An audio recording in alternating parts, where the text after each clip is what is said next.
Coming to you from our opulent and luxurious 4x8 refurbished room closet at the national headquarters in Indianapolis.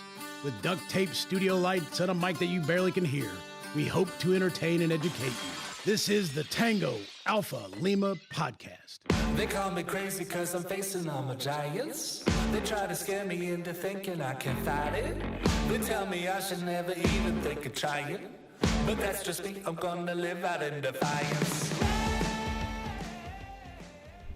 Hello, and welcome back to the Tango Alpha Lima podcast. You know, I wish I was as adventurous as you guys. All I do is rock back and forth, and I look like Dustin Hoffman in Rain Man. I'm like, I get my underwear at Kmart in Cincinnati. Like, I have no idea what I'm supposed to do when this thing starts. It's brutal. Like, I could not feel like they should just put me in a zoo somewhere to just act uncomfortable all the time. But nonetheless, I'm joined here by the never uncomfortable Jeff Daly of the Michigan Dailies, of the Hollywood Dailies, the John Daly golfers, all of them. Jeff Daly represents all dailies, all Jeffs, and all of Hollywood. Accurate? Proudly, and they're welcome. That's a fact check right there. I think Glenn Kessler from the Washington Post just gave me 4 Pinocchios. Ashley Garbolja Maldonado, representing the great state of Ohio, Akron, and the downtown region of Washington, D.C. And a new lip color. And a new lip color. Yes. I just realized that I put some lipstick on because I just look so pasty on camera. And now that I've got the lights set up a little differently, I gotta get some sun. Pasty? Pasty? Sun. Like, I'm a super white woman for all of the listeners out there. Like, I have to put a lot of sunscreen on, so I just, hopefully I'll, in the summer months I'll have kind of a nice glow. I can't. So for those who are watching video, you guys can do the, before and after. I look like Casper the Friendly Ghost, and I can't put lipstick on. Beard. So the only option is I'm going to have to go as the Kiss Army next time with face paint and everything. Man. I got nothing that's going to help this out. I thought when you guys were talking about Hogwarts that you two were engaging in conversation that I had zero in common with. But now I really have zero in common with you because I have SPF built in. It's generation upon generation application. Did he just freeze in the middle of an SPF talk? He did. This is great. It couldn't be better unless like he had a boogie hanging out or something. But no, he's just straight up frozen. Delete. Oh, are we back? We're back. Oh, it was. It's not battery. I'm not using that camera. It's You froze exactly as you like. I was like waiting for the one line, and all of a sudden, like you just wait. How froze far did I man. get? How far did I get? You were just I think like, you I got have to the end. SPF built in, and then it was like crickets. Yeah. Oh, I was. Like and then I frozen, just like in a kind of goobery like look, and I was like, was I waiting for my laughter? I guess Yeah. I was waiting for it. Yeah, it was great. Jeff, not that you have any sort of care in the world about this, but you didn't look bad when you froze. Like when we freeze, we kind of look goofy. You actually looked like I look. Yeah, no, you looked faces. You looked incredibly normal given the fact that you had just frozen. So Well done, my friend. Well done. freeze frame. So real quick, where's everybody on their 100 miles of hope? You might, if you pay attention to the feed, what you should probably do is scan those of us that are in first place. I think there's 26 left. Yeah, one of them is named Jeff Daly. I gotta figure out exactly how to put it in, but I did walk with my kids last week. The first 3 miles were quite good. The last mile, not so much. Okay.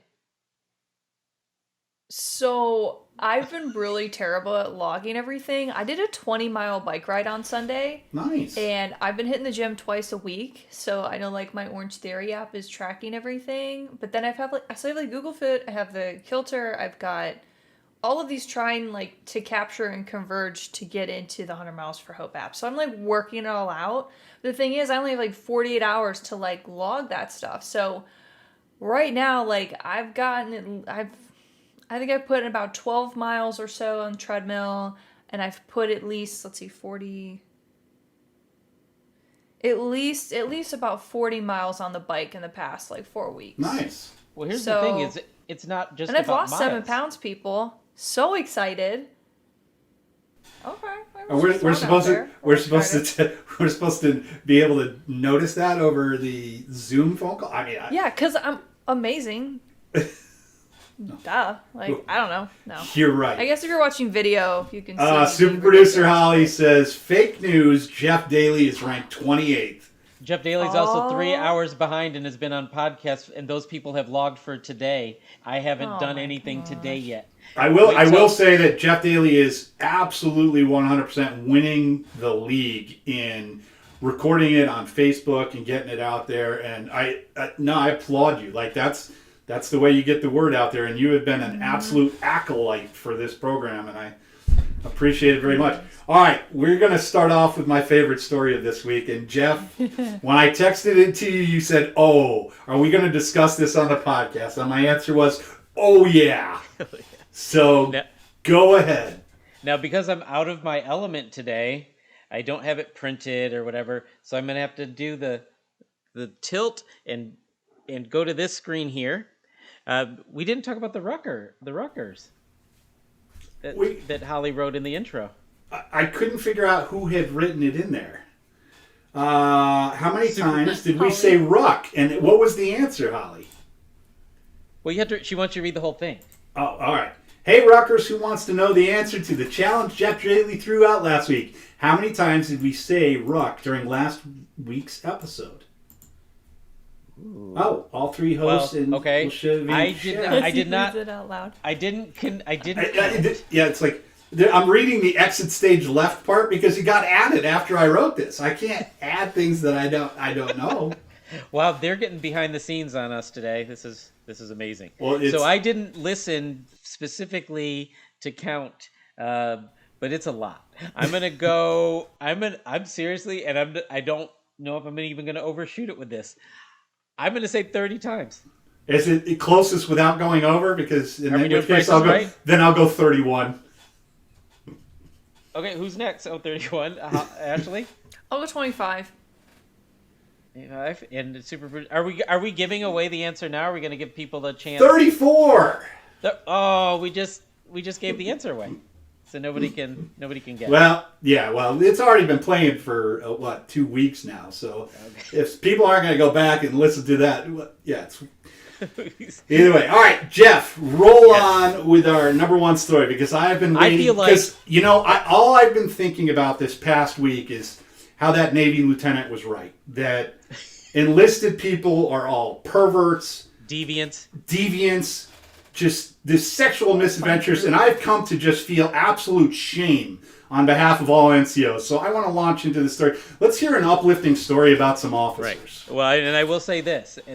We are kind of upgrading in class because there's no mention of anyone's junk having abs. So we will jump right in, and I think we could probably stop. However, there is a quote in this story that is hilarious. Go.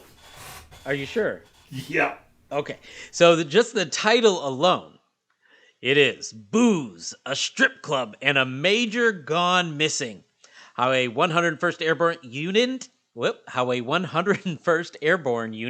went off the rails in Poland. This is from the European version of Stripes, which some of you may know as Stars and Stripes. But they got efficient. A U.S. Army Apache helicopter unit's planned visit to World War II sites in Poland devolved into a drunken escapade at an off-limit strip club, leading to the suspected drugging of a battalion executive officer who went missing and wasn't found until the next day. Was he enlisted? An Army investigation found. This battalion executive officer, was he enlisted? How long is it going to take me to get through this? That kid. Come on. All right. Oh man. Executive Just keep officer. going, Lord. Yes. Executive officer who went missing and wasn't found until the next day. An Army investigation found the incident involving the 101st Combat Aviation Brigade's No Mercy Battalion during its recent deployment to Europe now has multiple officers facing the possible end of their military careers. At the end of the first day, the team gathered for dinner at the legendary White Rabbit Saloon and celebrated their Sergeant Major's 40th birthday. Some soldiers bounced between the White Rabbit and other establishments, including a karaoke bar. It's lovely. But by end of the evening, many were heavily intoxicated and returned to their hotels around midnight, the report said. At that time, an unspecified number of soldiers, including Battalion Executive Officer Major Matthew Connor, went to Club Obsession in Gdansk City Center. I don't know how to pronounce Gdansk's City Center. Reviews of the club by various online travel sites warn of a sketchy scene where drinks get spiked with narcotics and woozy patrons get scammed out of thousands of dollars. A warrant officer told the Army investigator that during the ride back to Powids, Poland, at the conclusion of the trip, Connor described the events at the strip club in similar terms.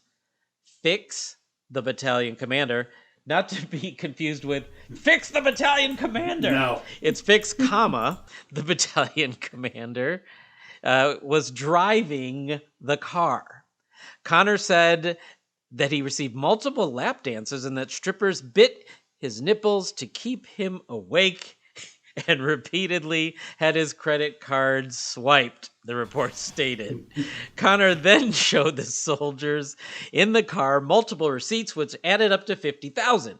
It's not clear whether the sum was in dollars or Polish zloty, which would amount to about $13,000. Now, pro tip, you should know that having your nipples bit cost extra. I read somewhere in an NJP back in the day.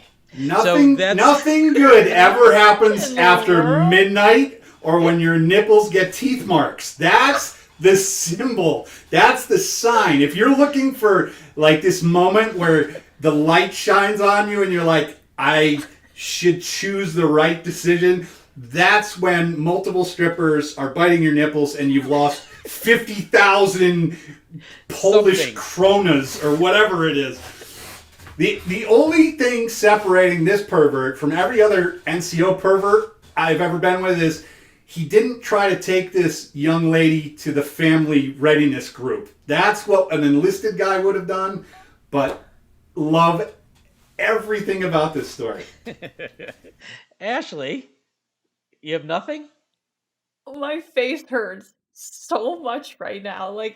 You just smile so hard, your muscles start to seize up a little bit. I'm trying not to laugh hysterically and peek this mic. I am just no one would blame blown away by this story. I'm reading it, I'm looking at this guy's photo, I'm like, he looks normal. He's a normal dude. We've all had moments and times where, we've gone to a strip club, right? We've hung out with friends. We're responsible. Some of us get a little crazy. There's always the, mom or dad figure there that's like, okay, kids, it's time to go. Yeah. Where was that person? Right. Where was that person? Maybe, hey, man. Maybe if you had an NCO with you. Oh, I think there's a lot of people with them. Maybe if they had an NCO, it would have been. I don't know. What we have so far is we've got the colonel driving the getaway car, we've got the battalion executive officer having his nipples bit, and we've got a warrant officer who's giggling about the whole thing and then turning it over to CID. There's no responsible party in there. If there was an NCO, he would have been like, dude, guys, do not give her your credit card. Stop letting them run your credit card. This is. But I just love the fact that he's pulling out his pockets and looking at receipts. Well, hold on. You have to remember it was at this time an unspecified number of soldiers. It wasn't just the top brass. I think you're giving NCOs the top brass got caught. I think you're giving NCOs way too much credit in this. I know NCOs F up more than 100%. Everybody. 100%. And I guarantee that if you were an E6 when this trip started, you'd be an E5 at the end of it. And I got no problem with that. No problem. Like, if you screw up to the point where you spend however much money. I mean, first of all, the whole trip was supposed to be like a unit morale building exercise. Mission accomplished, gentlemen. Like, you have really created a name. I think it's great for the 101st. So much shenanigans. This is the John Candy scene from Stripes. Oh, the directions got all fouled off. They were going to the church, and one thing happened, and then another thing happened, and then he's getting his nipples bit by a woman who charged him 50,000 krona. Totally get how this all went down. Still, coming on the heels of the Navy lieutenant who hates the perverts and the deviants. Good job. Good job, Major. Good job, Major. Overall, like, isolated cases, but, like, this one is definitely taking the cake, and I wouldn't be surprised if someone jumped out of a cake that night, considering how much was charged and all the shenanigans, but it was poorly planned. There's probably, I don't know, like I said, I need to take a plan moment. more efficiently. Don't do that craziness. Have someone be a designated driver / credit card swiper. Don't let them get intoxicated. They had a designated driver. It was apparently the battalion commander, which is that's a hellacious move right there. I can just imagine if I went to my battalion commander, it's like, hey, sir, we're going to Tijuana, and we'll need you to pick us up in San Diego. Like, he would have been like, yeah, no. You're on restriction. I want to point out a show note. Okay. That Mark Seavey now owns the title of having the longest rant on this show. It is no longer mine, because his rant started while I was reading the story.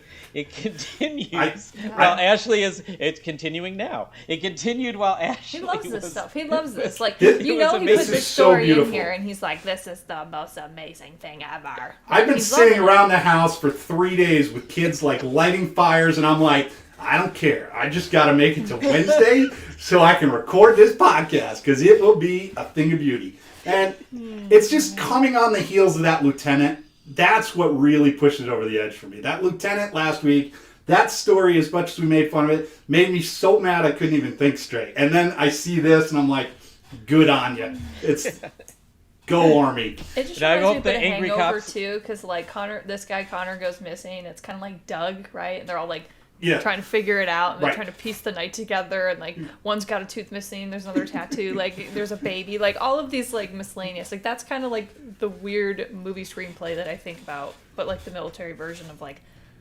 shenanigans. And the thing is, there had to have been enough people with cell phones that we could piece this night. I need, like, you know how they have those, like the podcast, like the serial podcast. I need to know about this evening from the moment this ill-conceived idea came up to the point where this guy could not fly for the next week because of an unspecified illness. Stop it. This is hands down the greatest. Wild. You'll be happy to know that I made the other story shorter so that we don't run over entirely, because super producer Holly has completely given up on us. Listeners are gonna love it. They're like, all right, Mark. All right, so we will take our first commercial break right now. Diddly, diddly. 100 Miles for Hope is back, and we're taking it to the next level. This year, you could choose over 40 different activities and track your progress on a handy mobile app. We have sweet swag to commemorate your journey, including tech shirts, baseball caps, hoodies, pins, patches, and challenge coins. All proceeds from these purchases support veterans and military families through the Veterans and Children Foundation. Head to legion.org/100 miles to get started. All right, we're back with all the perverts and pervettes who are listening to us, and we will go to story number 2 with Ashley. All right. This one I'm just going to call For the Love of the Pod. Yes. The podcast. Tango Alpha Lima. So we got a little bit of love. We did. And I wanted to share it with our listeners and viewers. So past National Vice Commander Russ Hanstetter? Hansetter, yeah. Hansetter. Wisconsin. Wisconsin. Oh, yeah. Okay. So, you know, we've been telling folks, like, send us in your feedback, send Jeff love notes, like, you know, how many times have we said ruck? You know, our bingo cards, like, you know, we're trying to get some engagement from folks. And Jeff, you look real happy. You're like, yes. You like, I like where this is going. Send me the loves, all of the loves. Just not love from Poland, right? Yeah, see what I did there? All right, so anywhoosies. So Russ sent us in this really cool message. I'm going to read it verbatim. So it goes, I watched podcast episode 49 with guest Carrie Jeter and thought it was a great opportunity to pass on this to our sister veterans in our district conference in Green Bay this weekend. So, prior past tense, right? So we had about 11 women veterans at the conference, and overall the remarks I told at the conference, don't underestimate the potential of our women veterans, our female leaders, etc. among our members. And I told them one of my professors that taught conservation course said many years ago, the hand that rocks the cradle will rock the world. We rock, ladies. That's all I'm saying. Anyway, so your guests are an inspiration to all of the women veterans out there. So, Carrie, if you're listening, way to go, girl. Your story is inspiring. And, Russ just wanted to say, I thank them for their service and they are welcome into the ranks as legionnaires. And thank you for what your podcast does. Isn't that awesome? That's some super loves. I know Mark's the lawyer. You're the What's lawyer, that? but I am going to say, we're going to call that a paraphrase because there's like 2 lines of quote, and then he did not say, Carrie, you go girl. He did not say that. Okay, I said that. Okay, yes, okay, I apologize. I did a slight quote and a paraphrase because I think Carrie's awesome, and, Mr. our podcast Handsetter. rocks, so I'm just, Mr. Handsetter is the nicest guy on the planet, and I can absolutely assure you we will never face litigation from Mr. Handsetter. Thank you, resident lawyer Mark. Yeah, Thank you. he's just all people in Wisconsin are nice. Mr. Handsetter is really Don't you nice. know? He's a really good guy. So I hope you guys get a chance. You'll get a chance to meet him at the convention. So Yeah, Nice. and you know what? I love hearing this. I love that folks that are listening are really loving our interviews, loving some of the things that we're talking about. We love the feedback, and I just thought that this was super sweet. And I also have another cool thing that happened. Dun, dun, dun. See, Mark, you're not the only one that can do sound effects. yeah, So that's great. thanks. Thank you. I appreciate that, really. Yeah. So a really cool thing happened. I got tagged in on a story that was written by Amanda Huffman, who was a previous guest on our podcast, right? And she wrote an article for Clearance Jobs. And Clearance Jobs is a cool organization. And hold on, oops. So, wait a minute. Where did it go? Oh no, God bless America. I digress. Anywhoosies.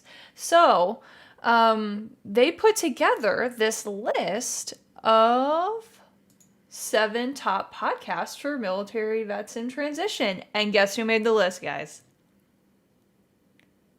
We're number 2. We're number 2. We're number 2. That's right, Mark. We made number 2. You know what the letter of the day is? I will say we are. The number of the day is 2. The letter of the day is...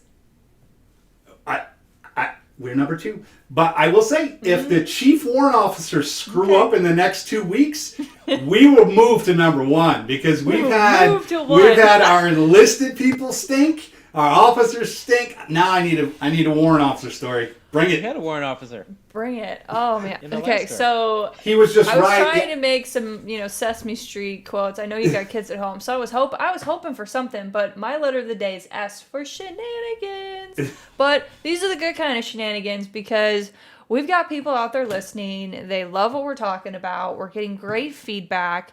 And us making the top 7 podcasts for veterans, it's a short roundup list, and this, of course, is not an inclusive list. There's a lot of great podcasts out there. So to be second, it was really nice. So pretty much the way it was described as, or as we were described, if you shall, was there, 3 veteran. What happens when you put 3 veterans in a recording studio and watch and see what happens next? Well, you guys have been listening. You know what happens, right? So all three of us exploring current events, interesting, trends, quirky stories of interest in veterans in the military community. And that's really what we're about, right? And, it was really cool to kind of go through this list. So as you may have saw, number 1 was Born the Battle. And Tanner Ascara, who was also a guest on our podcast, came in at the number 1 slot. So, you know what? I'll take number 2 to Tanner any day. He's a Marine veteran. Love everything that he's doing.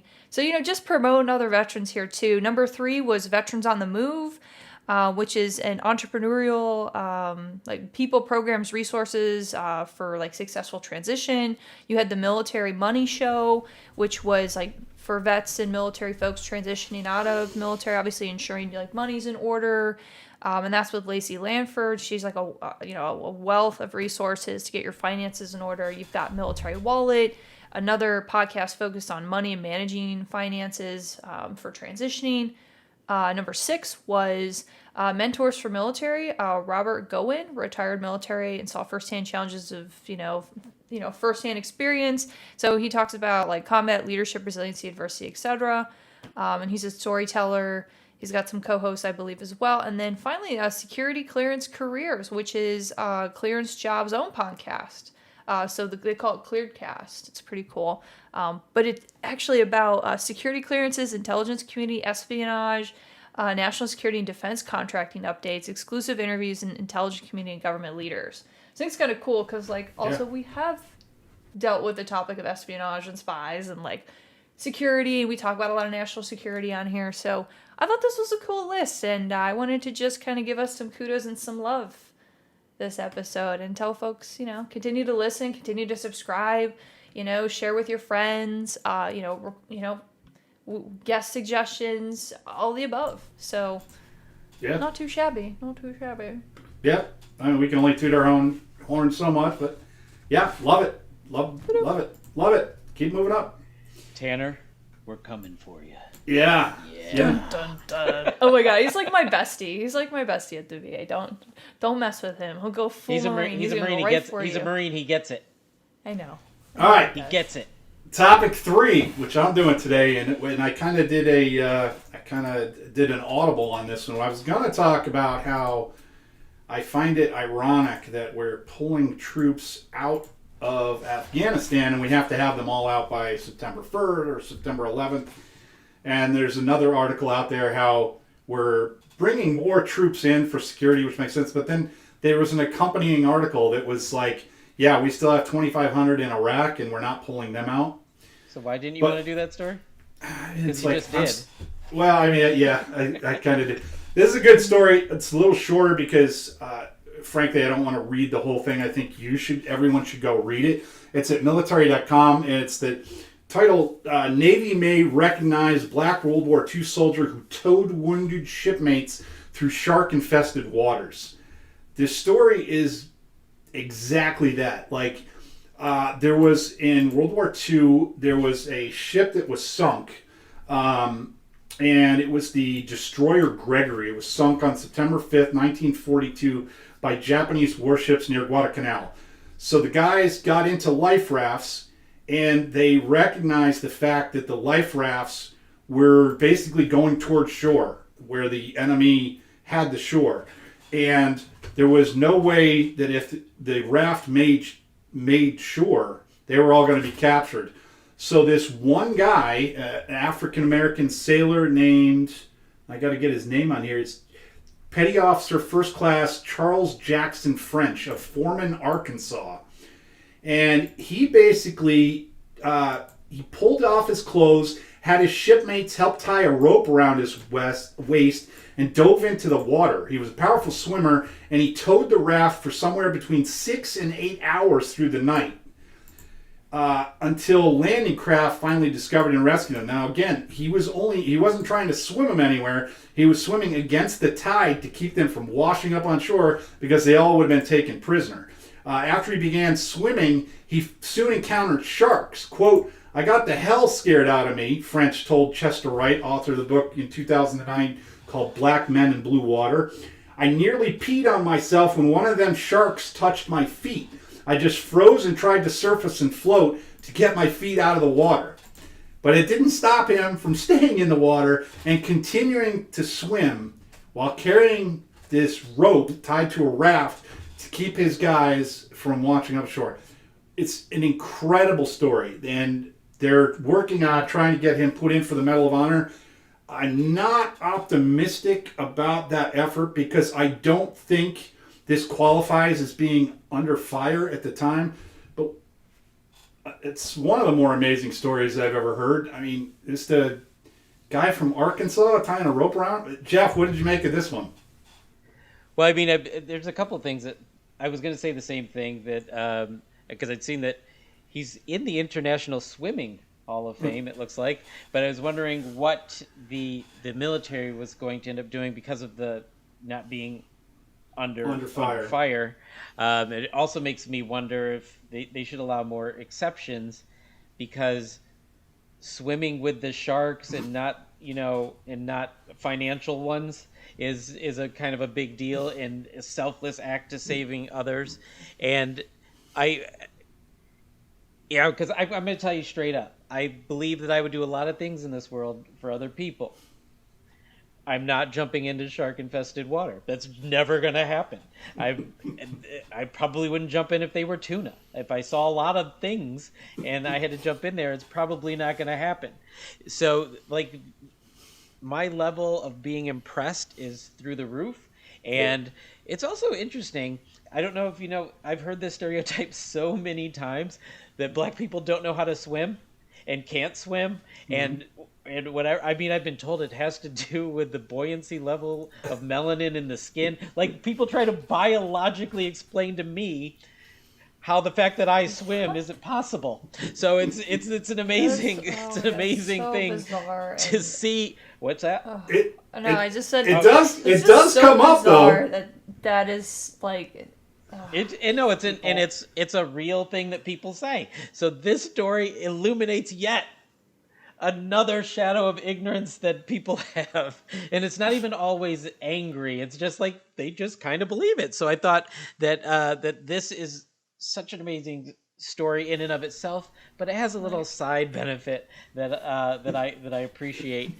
But it also has the weird thing that black people in horror movies will do stuff like this, but they don't survive. Like, let me go back for them, and then he jumps in the water, and then he would get chomped up. So, a couple stereotypes there that I just wanted to bring up. But I do think that the exception for the Medal of Honor we might have to have this conversation more. I don't know. I'm not an expert on the MOH like Mr. Seavey. Well, this is the same problem we've had with trying to get the 4 chaplains the Medal of Honor. It's the same root cause. It's whether they're, and it's actually what kept the Alwyn Cash Medal of Honor that I'm still waiting on so long initially there were no reports of small arms fire while he was saving the people. Now that the reports are out there, it qualifies. But at the very least, get the man something. I don't know. He jumped into shark-infested water. He deserves something better than a good conduct medal. I don't care if you got to make something up. Just give him everything. Push for change and crushing stereotypes. Yes. Yeah, give him the warrior fin. That's what I'd warrior say. Fin? The warrior That's fin. Epic. I actually like that. That's. There you go. Jeff Daly has invented that it. idea. Yeah, as long as he doesn't take it to Poland with him. All right, let's take a quick commercial break, and we will be right back in 30 seconds. Delete. So you were discharged with a 20% disability rating, but now you can't hear so well and need help. Contact an American Legion service officer. Service officers are free of charge, and they help all veterans. Find one near you with our online tool at legion.org/service officers. All right, we're back, and Jeff has been explaining to me how melanin helps you swim or something, and he brought up Shamu. I got so confused by the facts he was throwing at me. But all right, rapid fire. quick one that has to do with us. National Commander Bill Oxford announced that the American Legion World Series will be played in Shelby, North Carolina, August 12th to 17th. Are we finally seeing the end of Corona lockdowns? Are we going to be able to play some baseball, watch some baseball, enjoy some baseball? Jeff? I think that we will. I think as summer progresses through, I think their only problem is people like me. Oh, did we lose super Jeff? Comfortable at home. Ashley, what do you so think? beautifully frozen. I do that. I said You're so beautiful. I said I think handsome. people will go back to the ballpark, but people like me who got real comfortable on the couch with seeing the game and 4K and the beer is colder and of my brand choosing in my fridge and the hot dogs are better from my grill, they're going to have to woo us back a little bit, I think. Yeah, baseball. Yeah, you think so? Baseball. I'm not a big baseball guy, but of the sports that I would go to watch, baseball would be pretty up there. I like going to. I don't like going to football. I'd rather sit and watch football at home. I think basketball the same way. Yeah. Like I've gotten to, and it's not even just ease. Like football. When I watch football nowadays, I have 3 TVs in my room, and I'm watching all of them simultaneously. And football, I'm a very discerning view. I'm Foot long of football in your home. I do love video.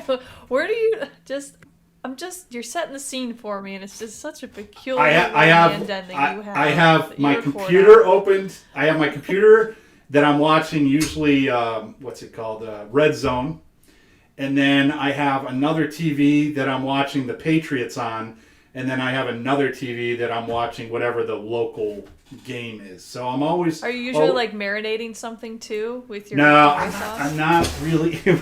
Hey, let's not hate on Rachel Ray. No, I just for those of you listening, okay. So we started the show, and Mark gets really excited about stuff. Okay, like books, history, hobbits, things of all of those things, and then all of a sudden we're like, it's like show and tell, and he just pulls out this, what is it? What is it? It's Rachel Ray's balsamic drizzle, and it's just amazing. Hanging out in his office, like it's amazing. Totally bizarre. Okay, so like again, he just sets the scene, and then I just know these things, and then I put all the pieces together, and it's like this big mosaic that is Mark, and I'm like, whoa. But yeah, you know what? I would watch football at home too. There you go. Yeah. Yep. Jeff, did you have something you were going to throw in there, or were you just going to goof on me? After all that, no. Other than, I'm curious why they bottled Rachel Ray's drizzle. It is so good. Balsamic drizzle is the greatest thing. I'm telling you. All right, let's. Best day ever. It's the best day ever. I love you so much, Mark. All right, so rapid fire number 2. Justice Department indicts 6 in alleged Afghan translator scam. This story kind of cracked me up because these people were given like a bounty to find people who could be translators for the U.S. government in Afghanistan. They would just bring in people who didn't speak Pashto, have them sign up, and then they would send other people in their place to go and take the tests.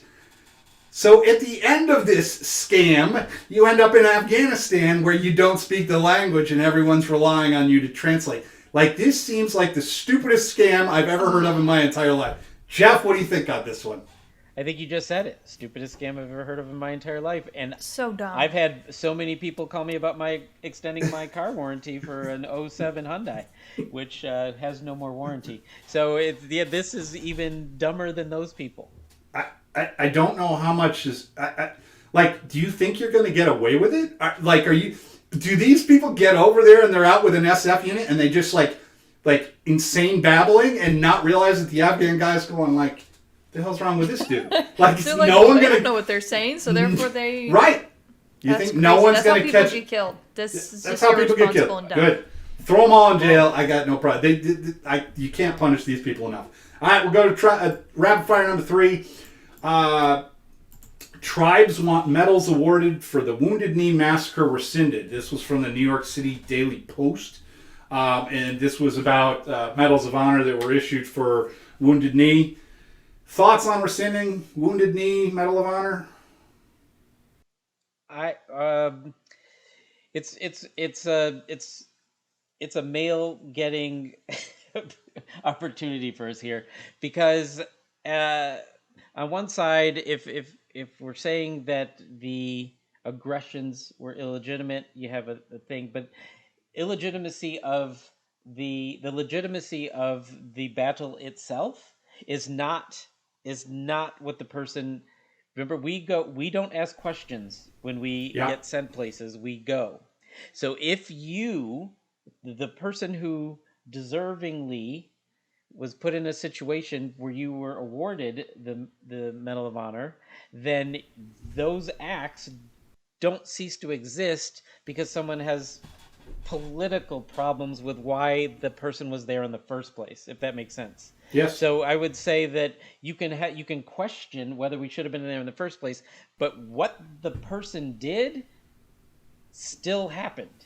Right. So I don't believe in point. taking the person's award away from them. Ashley? Yeah, I concur. You know, I won't lie. I'm not as super well read up on, you know, the campaign and the history on this specifically, but, you know, as Jeff stated, like, you know, you can't say it didn't happen just because, you know, you didn't have an attached word to it, right? Just as we've talked about Medal of Honor recipients, right? Like under fire, right? Like, right? Like if you just take out under fire, then we've got, you know, just all these different situations. So I don't know. I'm indifferent, but I would have to do a little bit more research to be totally honest. And I have to look at it all. That's where I fall too. And the problem is that Medal of Honor, when it was issued back then, it didn't have the full citation the way we have them now. Like you can read a citation back then, it doesn't really give you too much insight. So I'd have to see the paperwork. I'm not diametrically opposed to it if there was some sort of fraud that was done. Like if the commander put these guys in and then you can look at it retroactively and go, this just doesn't rise to the level. You know, these are just innocent civilians who weren't shooting back and it was women and children. I'm not 100% opposed to it. It's definitely a kind of a dicey political issue, but I'm with Jeff. If the act happened, you can't blame that necessarily on the troops. So I need to know a little more context. All right, and number 4, for the first time, women become Marines at San Diego Recruit Depot. Jeff, what do you got on this one, buddy? Again, I could possibly get mail on this because I'm split into 2 camps. Number 1, I do believe that these women are now trained where the best Marines are trained, which is San Diego. So the women Marines that are coming out today are infinitely better than Paris Island ones, because Paris Island is not San Diego. But the second part of me is the news coverage. The way I read the headlines, and if you look at them, you would think that these are the first women to ever become Marines. Right. And that is a disservice to the women Marines who came before them. They're like, oh, the first set of Marines who were women in San Diego. But it's like in San Diego doesn't sound like it's separate. It sounds like these are the first women Marines, and they happen to be in San Diego. And I get really, really bothered with the way that it's being covered, in that the Marines didn't allow women in before, is the way that it reads to me, and it really does bug me. And I know a lot of women Marines who are amazing, badass warriors who were in the Marine Corps, you know, before 2 weeks ago. And I don't want to diminish their service with these stupid headlines that make it seem like they didn't exist. It drives me batty, and it's hard to talk about it because you have to say it in this extended fashion, or it sounds like I'm bashing on women Marines, which in fact I'm sticking up for women Marines that existed before they happened to graduate on different dirt. It's different dirt. It's like same Eagle, Globe, and Anchor. It annoys me. Yeah. Jeff said it all. I mean, you're exactly right. Like, it's the same curriculum they've had for all the other times. They just happen to now be in San Diego as opposed to South Carolina.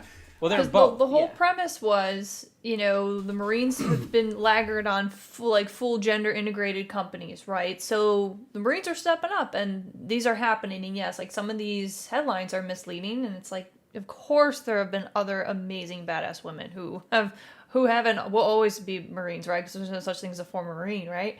So, it's just for these new folks that are like going through these co-ed, companies, this is like that's like kind of a first. Like that's correct. But men and women like have always been working together. It's not. Is it? Well, Exactly, is it, right? And that's the thing. Like, there's been so many of these different headlines and titles that like folks are kind of just thinking that like this is now just happening, like 21st century stuff. Like, no, I think it plays on the ignorance of the reader. That if you could be like, there's probably some public affairs officer out there that's like, let's get this story huge, and so they put it out under that, and the first like, oh yeah, and like at the end of the day, all right, they're Marines. They were Marines before. They'll be Marines after. Right. Yeah, it's positive and it's inclusive outcomes, and like they're making stuff happen. Kudos to these women, right? Kudos to the men. Like we're all working one team, one fight, and I think we're going to continue to see progress on all branches, right? And in all areas of job occupations as well. So, it's just reader beware. All right, Jeff, you're the only one with a military shout out today, I think. Should I shout? Or just speak in a normal tone? Shout, let it all out. I can make this mic clip, I guarantee you, and Ben and/or Jarek will kill me. All right, my shout out is coming from, I don't think I've done this state yet, Savannah, Missouri. It's a new state for my shout out. In his final steps of achieving his Eagle Scout status, Luke Sarsani had the perfect project in mind. After meeting with the local American Legion Post 287, that's your shout out, Post 287, Luke was able to start building wooden urns for veterans who were unable to afford a proper burial. He had a lot of people step up, just by the way, so they got over $2,000, which they didn't need, and they ended up giving about half back to the Post, which was amazing. So he did these urns, and he made a donation to the Post. The SAL member, Mark Brock, who I believe was the liaison for this, reiterated that Luke did an excellent job. The Post commander, Mike Hummer, said that for the veterans that need this opportunity to be entered into these urns, it's just very impactful. And 287 member Mike Waters is he's the one looking to place these 20 urns to veterans needing them, and he's using a network of funeral directors to get it done. So big kudos to the scouting program that I assume that this was done through at Post 287 in Savannah, Missouri, and big kudos to the Eagle Scout, Luke Sarsani, and I hope I said his name properly. If not, send me even more hate mail. I deserve it if I messed up your name. Actually, you should probably send it as an email and add a recording of the proper pronunciation so that I can get it right, because I'm a Marine. I won't read that funky thing in the dictionary. I don't have a shout out, but I did want to let you know that my daughter went to her very first Girl Scout meeting the other day. And yeah. So she will be in the Brownsburg, and I can't even remember what the brownies, whatever. Boy Scouts, Girl Scouts. She got some sort of patch for, I think, showing up. I guess it's like her Army service ribbon or whatever. So I'm pretty sure that, we'll be looking forward to it. I get the way my daughter collects things like that, and like she will wear 4 necklaces at the same time. I get the feeling she's going to be a badge hunter, that she'll I was a badge. Oh yeah. Oh gosh. Eagle Scouts, Boy Scouts, right? Like Girl Scouts. I was a Daisy Brownie or Junior. Daisy, that's what I was. Yeah, so I thought Daisy was a different organization. No. So it's like they have like little tiers. So like they're grouped by age. And then, I will have to find it for you, but I have a T-shirt. I was a Marine? Yeah. They wear different color vests or something, is what I'm told. Yeah, so I have a brownie vest, and it's got all of the old, like, the triangle. They, like, create, like, just, like, this pattern of patches. Like, I used to be a top cookie sales. Like, I learned so many valuable skills and leadership. Are you saying that my daughter's involved in like a gateway drug for the Ohio National Guard? Maybe. And It's community service. She gets to go and do cool things, have I'm excited about it. experiences. she's gonna be a diabetes grow pusher. and She- team building. That's what the Girl Scouts are. She's Girl gonna learn how to Scouts are start diabetes make a pushers. fire. Oh wait, I'm I very learned how to supportive. sew. I learned Ashley's how to a train like that's be an Not entrepreneur gonna thanks stop. to the Girl Scouts. I'm going to support her right up until the minute where she brings back like those Samoan cookies and doesn't bring Oh, any yeah. of the... Those are delicious. No, they're not nearly Samoa. as good as the... What's the chocolate ones? The tagalongs. Tagalongs. Tagalongs are good. Thin mints are good. Tagalong is where it's at. I really like just the regular shortbread ones. I think they're the best with just like well, that explains a lot because If I wanted bread, I'd eat bread. I'm basic. Let me have Yeah. basic Girl Scout cookies, okay? All right, we are Anyway. way over, so let Can me I get close? this out. Can I close? Can I close? no, you've Yeah. been talking nonstop. Go, CB. No, read it. Ashley, go sell us. All right.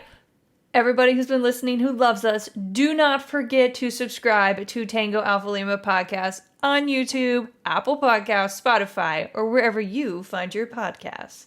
While you're there, don't forget to rate us, preferably 5 stars. That's right, 1, 2, 3, 4, 5 stars. And leave us a review. We want your reviews, preferably positive. But maybe if you really leave us a thoughtful note, we'll read it on a future episode like I did today. And also send us feedback, love notes to the Jeff Daly or Mark or I guess. I don't know. I guess I'll accept a love note, whatever. But you can send love notes at Tango Alpha Lima. That's Tango Alpha Lima all spelled out at legion.org. You can also check out our website where you can look at our bios, you can look at past episodes, you can submit a guest form, and you can see all the topics that we talk about at legion.org/Tango Alpha Lima. And, don't be stingy. Share us with your friends. And we look forward to seeing you next time. Warrant And officers. That's all she wrote.